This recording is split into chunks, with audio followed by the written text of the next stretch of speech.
আমাদের এত বছরেও জয়ের ক্ষুধাটা তৈরি হয় নাই, যেটা আফগানিস্তানের কথা হচ্ছিল যে আফগানিস্তানের জয়ের ক্ষুধাটা, এটা আমরা সবশেষ ওয়ানডে বিশ্বকাপেও দেখেছি। সেখানে তারা একদম দুর্ভাগ্য বলতে হয় যে শেষ চারটা তারা খেলতে পারেনি, কিন্তু ওই যে ক্ষুধাটা তৈরি হয়েছে সেটা কিন্তু তারা অবশেষে ঠিক এক বছরও হয়নি এই টি-20 ওয়ার্ল্ড কাপে এসে তাদের সেই প্রত্যাশা পূরণ হয়েছে। আফগানিস্তানের মতো দল, রশিদ খান তিনি বলছিলেন যে যোগ্য দল হিসেবেই সেমিফাইনালে আফগানিস্তান গেছে, এবং বাংলাদেশের সাথে পার্থক্যের জায়গাটাও বলেছেন যে বাংলাদেশে ভালো হার্ড হিটার নেই, যেটা আফগানিস্তানে আছে। আপনার কাছে কি মনে হয় যে আফগানিস্তান যোগ্য দল হিসেবেই সেমিফাইনালে গেছে, এবং রশিদ খানের এই কথার সাথে আপনি কতটা একমত?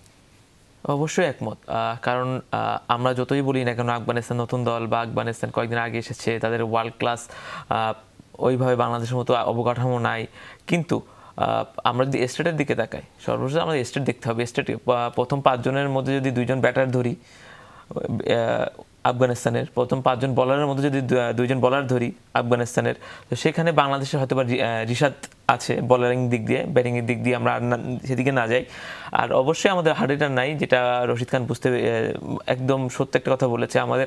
আমরা সবসময় আমাদের ঘরোয়া ক্রিকেট যেটা, বা আমরা সবসময় লো স্কোরিং ম্যাচে খেলে অভ্যস্ত। আমরা হার্ড হিটিং তখনই আমাদের গ্রো আপ হবে যখন আমাদের ওই ধরনের উইকেট হবে বা ওই ধরনের বোলিং লাইন আপটা হবে এবং ওই ধরনের সুযোগটা আমরা পাবো। আমাদের তৌহিদ হৃদয় যেটা করছে, সে হারিটার করার চেষ্টা করছে, বাদ বাকি আর কেউই নাই। সেই আমাদের ওয়ার্ল্ড কাপের মধ্যে সফল ব্যাটসম্যান তৌহিদ হৃদয়, এবং তাছাড়া আর কেউই নাই যে এত দ্রুত বা এত ভালো রান করতে পারছে। তো আলটিমেটলি আমরা আমাদের ঘরোয়া যে অবকাঠামো সেখানে অনেক বেশি পিছিয়ে আছি। আর আমরা এই যে বিসিবির যে কথা যে 900 কোটি টাকা এত আছে, তাহলে আমাদের অবকাঠামোটা এমন কেন?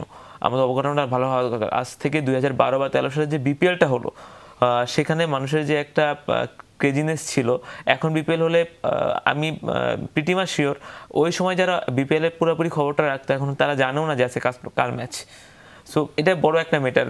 যখন আপনি ঘরোয়া ক্রিকেট কে ভালোভাবে উপস্থাপন না করতে পারবেন, সেখান থেকে আমার লাইফ পাইপলাইন তৈরি না হবে, সেখানে আমার হারিটার আশা করাটা একটা মানে আকাশ কুসুম কল্পনা আর কি।